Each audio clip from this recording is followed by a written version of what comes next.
Greetings, everyone! Good evening. This evening we will read passages about the natural disasters that will happen during times as the end of the world cycle gets closer and closer. In the earlier books of Mr. Ruhselman that contain earlier spiritual communiques he received, as the operator of the sessions he had conducted for many years, with various mediums and psychics, we don't read such predictions or prophecies about the events that will happen in future. However, the knowledge given in this last part of this book he compiled, in the divine order and the universe, has a different quality. We read at this part what will happen step by step, country by country, and at first glance, this knowledge may sound scary, frightening. Yet, when we read the entire book, these become meaningful and informative. On the day this book is disclosed, for the announcement ceremony, I had come to Istanbul with a friend from Izmir.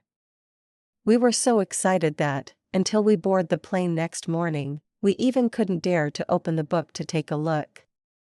On the plane, we randomly opened a page, and lo and behold, what we saw was a few of the passages we now read and discuss. We were shaken, surprised, but later, as we started to read and reread and study the entire book, it became obvious that, how Mr. Ruhselman, and later, Mr. Eric Dull, prepared their students for this knowledge we read in those pages. As the topics are explained first as introduction, then as detailed descriptions by examples, and then revisited to connect it another topic and topics for building the whole narrative layer by layer, and gently lead the readers throughout the almost eternal development of the beings in this universe. We had read in the previous passages that our planet regenerates itself every 60 or 70,000 years, and the lost continents of Atlantis and Lemuria or Mu civilizations were submerged during the natural disasters that happened during the ending period of the last world cycle. And of course, during those natural disasters, majority of the human population will be perished, and now, knowing that we are getting closer to that period on the horizon, we try to deny this fact, yet humankind is the only creature that intellectually knows that she or he will die eventually. Still, we try to evade this fact by not thinking about it at all. Regardless of our evasion, the world has to live its own processes. Yes, let's start reading. This turmoil will confuse mankind by increasing and becoming inextricable, and finally, a moment will come, and from that moment on, the world that has been in the throes of death will soon close its eyes to its former life. At this stage, the world will look like a boiling cauldron. During this final stage, which will continue for only a few days, all continents and the seas will be in turmoil, the ground and the skies will shake. In the meantime, the ground will be fissured and come apart. These parts will continuously shake as if dried leaves were rocking back and forth before an immense wind. They will go up and down, the earth beneath every foot will shake, vast cracks will occur. Out of these cracks the blackest smoke and toxic fumes will gush. These fumes will gradually cover the earth. It will get dark around. This smoke will be in the form of clouds of fume containing the vaporous toxic gases made out of burning coals in the substratum of the ground mixed with waters. It will waste the mankind en masse.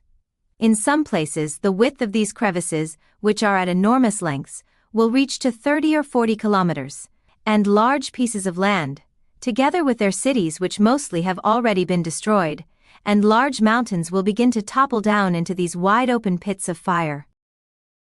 For example, Turkey may be buried in such a crevice with a 50 kilometers width, with all of her parts up to Lake Van. These enormous and vast abysses of fire will be opened here and there all over the world, and the hills, mountains, valleys, plains and vast pieces of land, together with all their devastated cities and damaged developed areas on them, will roll down into these abysses, and the remaining survivors of the inhabitants of those places will be buried in these fire pits altogether. Meanwhile, some fire pits will spurt out lava as hot ashes all around, and these will fall down on mankind as rain of fire. At the same time, enormous and dense clouds will cover the skies of the world. Ceaseless lightning, with violent thunder, will strike through dense black clouds of fumes and vapor, and touch down all over the world, illuminating all around. On the one hand, as the thunder muffles the screams of mankind, the underground roars, the din as the gases and lava spurt out and overflow from the blown-up fissures and opened cracks, as mankind unconsciously yells and cries out amidst the suffocating and burning fumes, the opening of the fire pits and abysses, the pieces of land which shake like dried leaves. Lightning, on the other hand, oceans surrounding the continents will rise as never seen before, and the seas will heave as enormous mountains, which contain billions of tons of water, will begin to attack upon the continents. This situation is now the last hours of the world. The face of the earth is sinking. That is, a world life, which has completed its cycle, is about to close forever and ever. Thus the oceans attacking the continents will begin to cover all lands together with all of their devastated cities, opened fissures, forests, valleys, and vast grounds. They will run after mankind like herds and swallow them. In places where the sea waters join with the fire pits and fissures, great explosions and immense vapor clouds will occur. In the meantime, continents will crack across, and all devastated regions, which have been once ages-old civilizations with all of their artifacts and monuments, will topple down into these pits of hell and will vanish in a few hours. Over the places they are buried into fire pits, the enormous sea mass of the oceans will immediately cover them, and all continents of the world will soon be obliterated. New oceans will replace them, which are thousands meters deep, and consequently, one more world cycle, together with all the civilization and material wealth it has attained so far, will be closed down and become of the past, which is destined to be forgotten. And in the midst of this turmoil, most of mankind will go to a cosmos, which will respond to their needs, and the remaining few will be stranded and bewildered on the pieces of rock, which have survived the great cataclysm, in order to pass into the new world. For some higher parts of the old continents, which sunk into the depths of the seas, will stay at the surface as large pieces of rocks, in order to constitute the islands at varying sizes and archipelagos of the future. How the life of the old world cycle ends is mentioned and described a few times in this passage. This current world cycle will end. Yes, this is the most obvious fact for humans: we are born and we die. Actually, it applies to all living beings. And our world is a living being, and it is preparing itself for eventual death. In the previous videos we had mentioned some death exercise that we can do each night at bed. As we think about the possibility of death that night, we review our inner reactions and responses to questions like what we can leave behind, what amendments we need to do with people, etc., and we try to find a balanced approach to death. For examples, I am responsible for my organs, my heart, my lungs, my stomach, liver, spleen, all of my organs. I exist with these organs. And I wonder if they approve me, feel all right with me? Do I take care of them properly? My being focuses a major part of its energy and influences in order to govern my brain and body, and I am responsible for the beings of the organs, beings of the cells. As human beings, we are keeping a very complex, a very complicated system active, working and responding. Similarly, I wonder if our world feels all right with the family of humankind, and its contribution or treatment to its planetary body. Because, the world also keeps all beings of the continents and all creatures living on land and sea masses active, working and responding during its lifetime, which lasts 60,000 to 70,000 years. Eventually the system of the world gets exhausted and ends. And we read the book preparing us for this end. Well, of course, at my age, I may or may not see the progress of this processes. Also, if I die beforehand, I don't know if my being builds another body or not. None of us knows this for sure. Yet, now we learnt this book and the knowledge it contains, sharing this knowledge with our children, grandchildren will be beneficial. Preparing them for the days to come will be one of the best things we will do in this lifetime. You previously mentioned that you had been shaken when the first time you opened this book randomly and read those passages about the end of the world cycle. Mr. Attila, the medium of this book, had told us that whenever the plan gave such shocking knowledge, Mr. Ruhselman protested by saying this cannot be. but later inwardly processed the knowledge given, and continued the sessions, only after properly digesting the given information. I mean, just imagine receiving such knowledge in those years. This was not an easy feat, even though Mr. Ruhselman was an extension of the plan. Receiving such knowledge and writing these down to make an understandable compilation for the coming generations. And also, you gave an example of all beings on the world as organs of the planet, and this reminded me that medical term of multiple organ dysfunction. In that sense, because our world now has multiple organ dysfunction, and in order to become regenerated, it has to degenerate the whole system. And as human beings we contribute this degeneration, albeit unconsciously, without awareness but with our greed, indifference and ignorance, let alone the pollution we created on the land and sea masses right now, even around our planet, is full of human-made debris or space junk. Because of all of these reasons, it is understandable that our planet as a living being, and also as a developmental school for the beings, will demolish things first and rebuild them later. And I think this sentence in this passage is very important. And in the midst of this turmoil, most of mankind will go to a cosmos which will respond to their needs, and the remaining few will be stranded and bewildered on the pieces of rock which have survived the great cataclysm, in order to pass into the new world. As the current humankind living on this planet, we try to pass to the plan of duty that is the next stage in our spiritual development. Similarly, there are beings that are about to complete their developmental stage in the intermediary plan they passed to, after they completed the animal stage. And now they are impatient to begin their human incarnations. But of course, their level of development is simpler in comparison to ours. They need to start with simpler human bodies. They need to learn building and governing human bodies. Therefore, the remaining mankind will be the parents of these new human bodies that will be the first and subsequent generations of the new world cycle. Let's continue reading to learn more about their situation in the aftermath of this world cycle's ending. As the face of the earth sinks, from the sea bottom which was upside down, enormous pieces of land will rise up, and consequently, new continents will be constituted out of these. These new continents will be an ages-long study subject for the geography experts of the next world cycle. We have said that mankind of the new world cycle will be constituted from the remaining mankind on the higher parts and hills of the continents, during the submerging of the world of today. At the new continents which rose up from the sea bottom during that time, there will be no mankind yet. Since there will be no soil on the islands where mankind who will pass into the new world from the world of today must inhabit, those people will be contained in these islands, which are only rocks and surrounded by seas.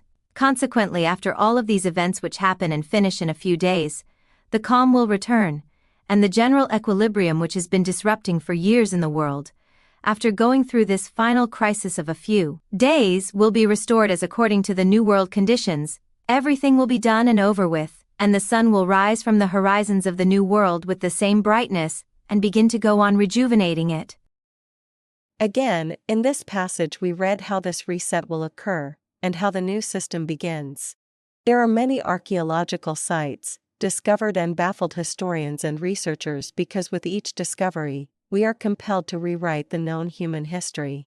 The most recent discovery is Göbekli Tepe and Karahan Tepe. And many other findings in all over the world, sometimes sharing the same symbols, patterns, or legends. Please find and watch documentaries about these archaeological sites, and try to combine these findings with what you read in this book. Because these sites may be the warnings for the next generations left by this remaining mankind, or the ones just before those cataclysmic events reached a peak. You may also find very interesting connections between those archaeological sites which are at geographically distant lands. Books of Michael Cremo and Graham Hancock, and also Robert Temple's Serious Mystery, may give you new insights and connections. One of our dear friends has a comment. I think none of us need to be afraid, because this book told us that the period of fear is finished. These warnings are given to us so we can take precautions, and I believe that we will do this. Well, each of us will live and see as long as our lifetime lasts. After all, such mega disaster had happened, as you just mentioned. We can reach conclusions from the archaeological finds, legends and myths of different cultures about what had happened to them in the far and relatively near past. I think humanity is going through a very major test, a kind of final exam regarding in which direction we will utilize the matter we developed so far, in the direction of the sensual, of the earthly cravings, or in the direction of the conscience. We reach the 21st century and we are still dealing with wars, terror attacks, child soldiers, genocide, refugee camps, suicide bombers, etc. Personally, I think that we couldn't pass this major test yet, and because of this, we need to live more events that will bring more lessons and possibilities so we can learn from our past mistakes and choose more consciously. First of all, humanity must understand that the current human body and current state of world matter is not sufficient anymore, because world matter at its current level exhausted its possibilities to respond the higher needs of the beings. As we discussed in our previous videos, leaving the world matter, physical body behind is not as easy as we assume. Nevertheless, we read in this book that the time and way of death of each human being is never certain and fixed, because these change in accordance with the efforts we make even in our last breath. Similarly, determining the end of this world cycle will also be changed by the efforts the humanity, as a communal choice and action. What do you think, dear friends? Will we be wiser after reading and learning these warnings? We cannot be sure about such a global result, and because of this, as a contribution to the collective experience, I always underline our personal efforts. Yes, we know that the end will come, we know that we will die, but the important point is, how have you lived this life? Yes, we know that the world we know will end. Then what will we be doing until that day comes? How will we put this span of time into good use? How will we benefit from the world matter, and how the world will benefit from our contribution? This will be the most important issue at the end. And in this passage, there is a clear definition: mankind of the new world. Yes, the remaining humans will be the parent of the simpler beings that are ready to incarnate as human beings, and they will come to the world, as prepared for these new conditions. And these new conditions must be simpler, harsher, an appropriate environment for the beings that will, maybe incarnate first time as human beings, after completing the animal stage and the preparatory realm between human stage and animal stage. Those beings are ready to gain experiences in this new surface of the planet. And these cycles, these revolutions happen many times. One cycle ends and another begins. We don't know at which cycle we now live in. But we know that the end of this current world cycle is on the horizon. Yes, let's continue reading. As for mankind, of those who passed from this world to the next one, although at first keeping their body structure, major regressions will occur in their mental states, intelligence, comprehensions, feelings and memories. They will lose their consciousness and go insane. Those people will forget all knowledge and concepts belonging to the former world cycle, great human civilizations, and their own individual, family and communal lives. There will be nothing left from their past knowledge, neither from their sciences, techniques, capabilities, habits, nor anything from their previous identities. They will act only upon instincts as in a state of a very primitive man. And their leading instinct will be fear. During the Great World Transformation, terrible events, which will go on for days before their eyes, the horrifying and raucous sinking of the world, will cause an enormous instinct of fear which will continue for a very long time in their beings. However, because they have lost all their knowledge about the past, and are in a complete unconsciousness and incomprehension at that time, they will never know either the reason or quality of this fear, but will only live continuously under its pressure. Moreover, conditions of the world milieu, which they just entered and which gets increasingly barbarized and vulgar, will increase and fortify their instincts of fear. Feelings of fear will gather this primitive mankind as groups of 5s or 10s. They will be afraid of everything, and when they are scared, they will get closer and embrace each other. Their glances will be fearful, and in their every state and act, all manifestations of fear will be seen. From time to time, and when they are afraid of something in general, they will shout out some meaningless unconscious sounds. They will run around without thinking, for they will not know how to speak yet, and even be devoid of the merit of communicating with signs. For example, when one of them starts to shout, the rest will go along, especially by the instinct of fear, and shout as well. After shouting for a while, when their fears are soothed somewhat, they will again become silent altogether. These poor people who have passed from the former world into the new world, and remained hungry, naked, without tools and gadgets or anything, and especially without wits, thoughts, and consciousness, and who can only move around by the instincts of fear and hunger, will spend very harsh and stern moments on those rocks and among wild animals. They will not find food, will be out of clothing, will be unable to see even a tree cove to seek sanctuary, and will be exposed to all natural events in an environment surrounded by rocks. Sunlight will burn their skins, cold winds and temperatures will bruise their naked bodies. They will run from the attacks of wild animals, and in groups of 5s or 10s will nestle in between rocks or stone coves. And all of these states will excessively increase the instinct of fear which already exists in them. Since their comprehension and intelligence are yet a far cry from the state of ability to make weapons for the hunt or defense by chiseling stones, mankind at these initial times will not be entered even into a stone age. They will try to fulfill all of their needs, which are merely instincts, with their naked bodies which are not donned with any kind of tools and naturally, through instincts. For example, out of the needs the feeling of hunger brings out in them, together they will attack the seemingly weakest of the animals, and again they will attack the weakest of their fellow mankind, dismember, and eat them. Cannibalism will be the most natural and imperative act for the lives of mankind at these initial times, and they will start their first world lives by eating each other, that is, by cannibalism. Yes, in this passage we read about the processes the humankind of the New World cycle will go through at those initial phases.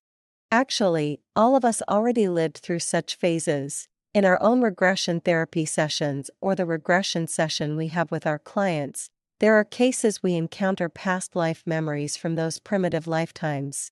And we know from those olden times that the most dominant and entrenched instinct within us is survival, no matter what happens, to keep our body alive, and to get maximum turnout from that lifetime. And all of us still carry the traces of the next dominant trace of the experiences we had in order to stay alive, fear. This is so ingrained within us that we still feel fear, even there is no apparent reason. Of course, our comprehension got developed until we reached our current state. As we experience and learn, that instinctual fear lessened and transformed into more or less comprehending and semi-comprehending states. Now, we read about the fear that is felt by the primitive human beings of the New World cycle. Soon, we will read more about the states they have to go through. As we read this passage, we understand and maybe inwardly remember the phases we have gone through until we reach this level of humanity in this world cycle. In order to survive, we did what we had to do. And even now, as we live in our houses with electricity and natural gas service, drive our electric cars, watch on our TV sets live broadcast of space rocket launches, etc., in some remote corner of rainforests or remote islands there are indigenous tribes, living without any contact with our modern world. Just another example of the coexistence of all realities on this world. Yes, the reality of fear had been dominant at the initial phases of our world cycle. And it seems like that in the initial phases of the next world cycle, it will continue to be the most dominant reality. Yes. Let's continue reading.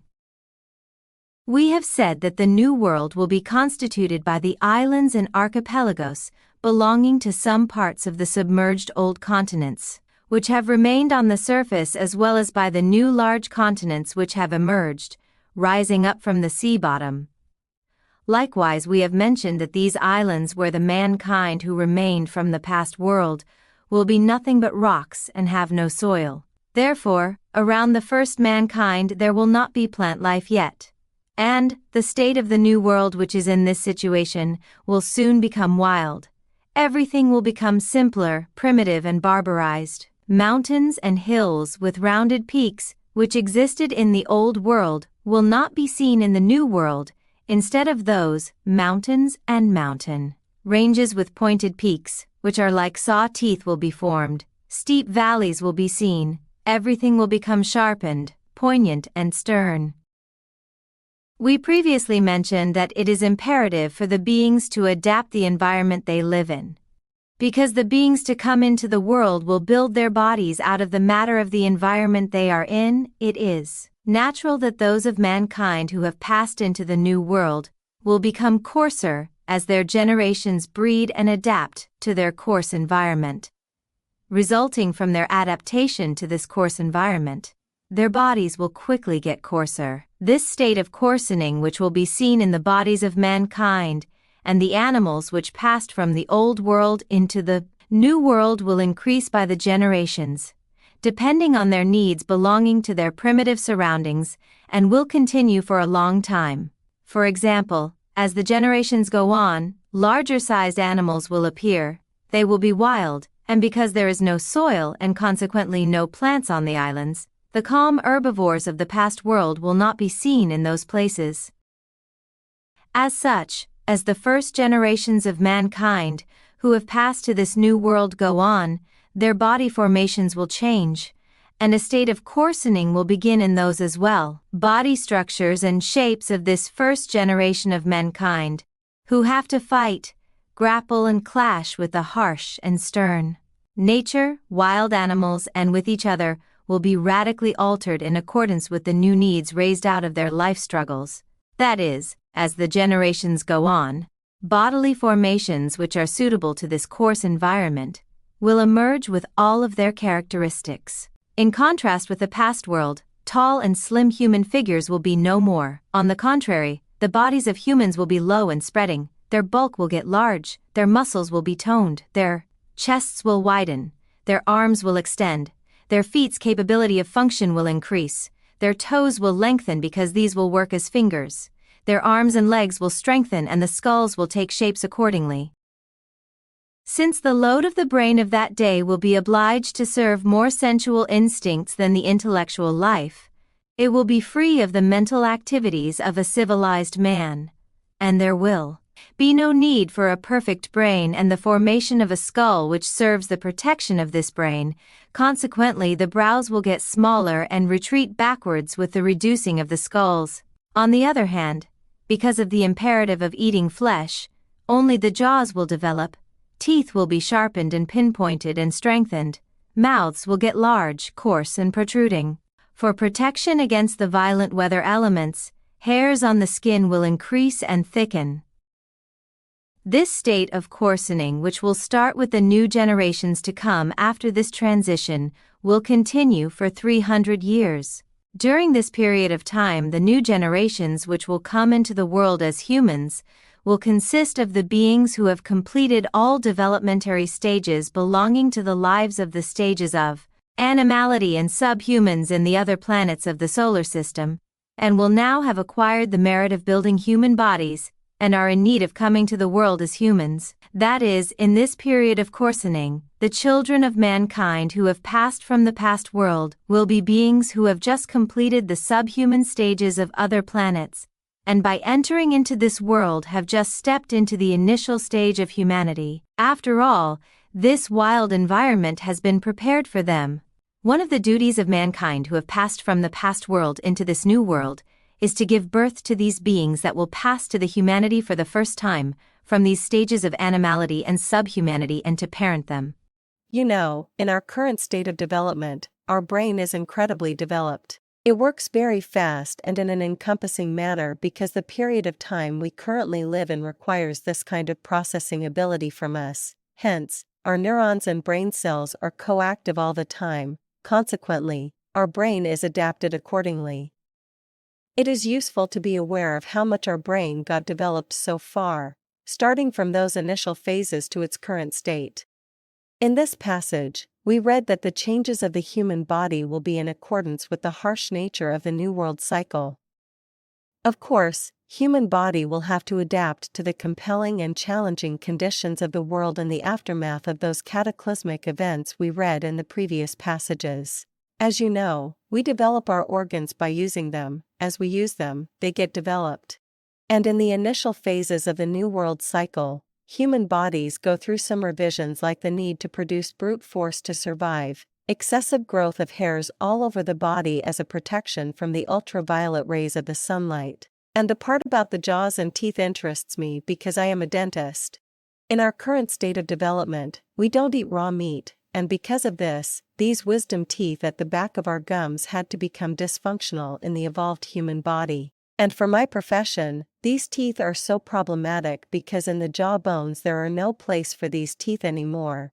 They either grow crooked or need to be extracted as soon as possible to make space for other teeth to grow in order. Yes, this happens because we don't eat raw meat anymore, and as our chewing function gets less and less strong, the structure or form of our teeth change accordingly. We can see other adaptations. For example, in general we have smoother muscles, especially as city people.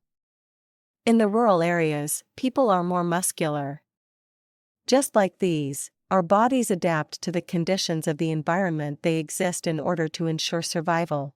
Now, in this passage we read that this state of coarsening will continue for 300 years. Of course, new generation will come to this world, and they will be the bodies of the beings completed all developmental stages belonging to the lifetimes in the animal stage, and also, in the subhuman stage in the other planets of the solar system. Because they completed all these necessary stages, they acquired the merit of building human bodies. And they need to gain experiences in the coarser matter possibilities these initial phases of the New World Cycle provide. And also, we read as the generations go on, larger-sized animals will appear, and this makes me think that by the opening of the New World Cycle, and the necessary coarsening of the natural conditions, new possibilities are introduced as well, to the beings that will begin to build simple plant and animal cells and bodies. Therefore, as the beings that acquired the merit of passing into the plan of love leave this world school to the newcomers, the classrooms of the all grades gradually fill up with new beings that need to start from the beginning of the existential curriculum, at this new world term. And the newcomers to our online lecture ask, which period this passage talks about? Well, it talks about what will happen to the remaining human beings that survive the cataclysms that occurred during the closing of this world cycle. The beings that left their bodies during this tumultuous period will pass to the plan of love, of course, after they spent some time in the Spacium period.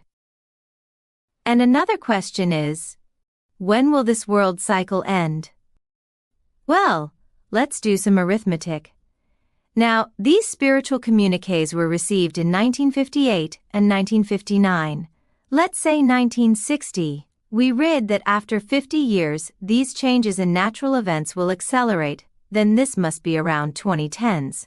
And as we read in the passages last week, the book states that when the 100th year arrives, then the changes in natural events and conditions will be explicit.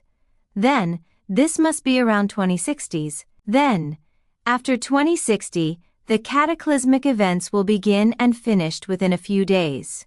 Next week, we will read about the main factor that incites all those global changes. But, let's reply a few questions before we say that is all for this evening. A dear friend asks, do the humans that reached a certain level of evolution have to come back to the world in a period similar they left? If this is the case, do thousands of people have to wait in the Spacium? I understand that we have many newcomers among our audience this evening. Let me start by saying, please read the entire book, or at least, watch all videos from the start at this reading and commentary series. Then you will have many replies to your question about Spacium and time perception. Still, let me briefly say that, in this world, our time perception is superficial, linear. However, for our beings there is a much more encompassing time perception, which is spherical time. I mean, what we call thousands of years may be perceived as a moment from the perspective of our being.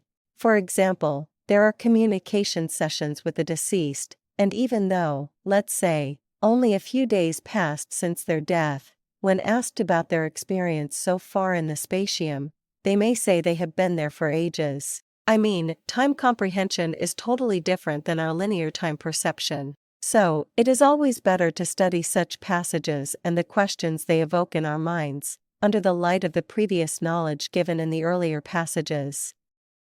Yes, as you said, time perception of our being is different than time perception of the human body it built in the coarser matter level of the hydrogen cosmos. Even for each human being, time perception is different than what clocks tell about the measured time method.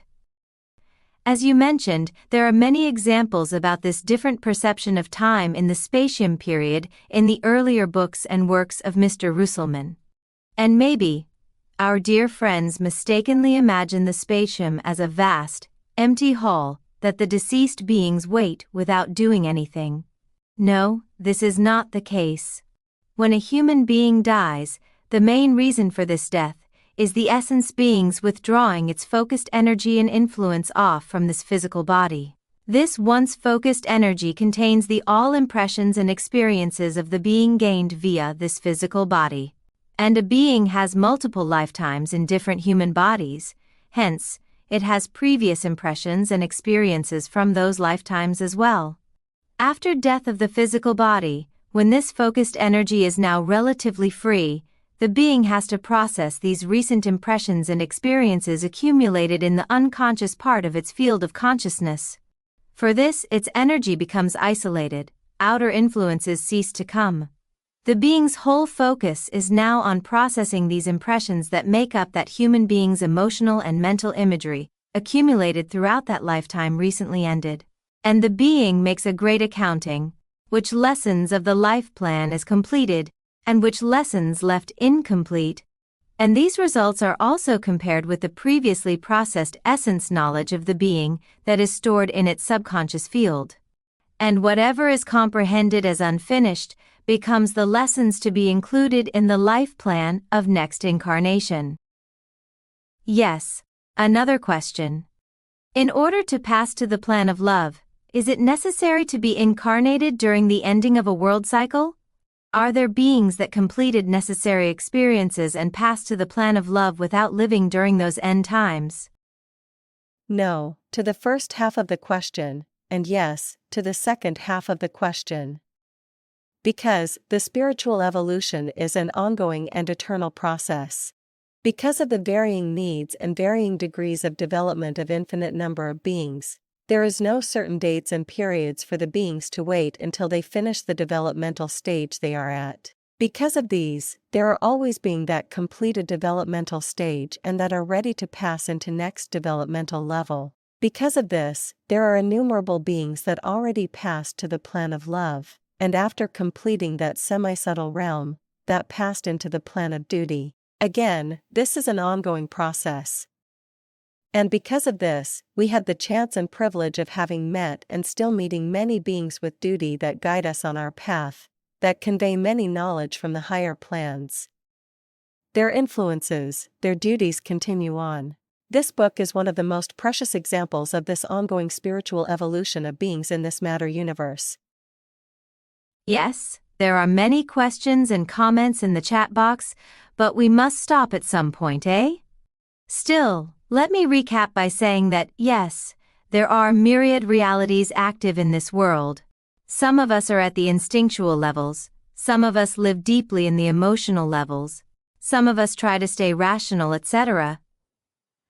We cannot easily notice the human beings that already reach that integral or transcendental levels of development, but all of us pushing towards that level in accordance with our own pace and efforts we make.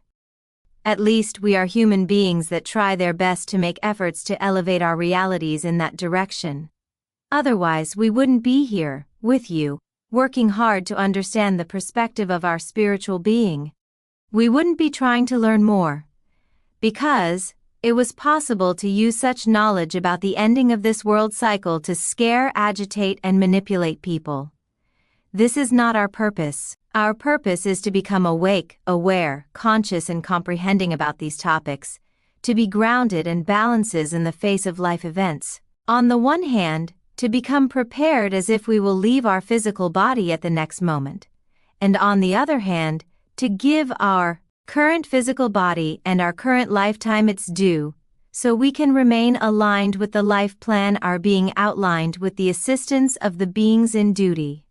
To understand, to know what our true needs are. Yes, with these words, let me wish you good evening, dear friends. Hoping see you all next week. Good evening, everyone. Wishing you all a good week.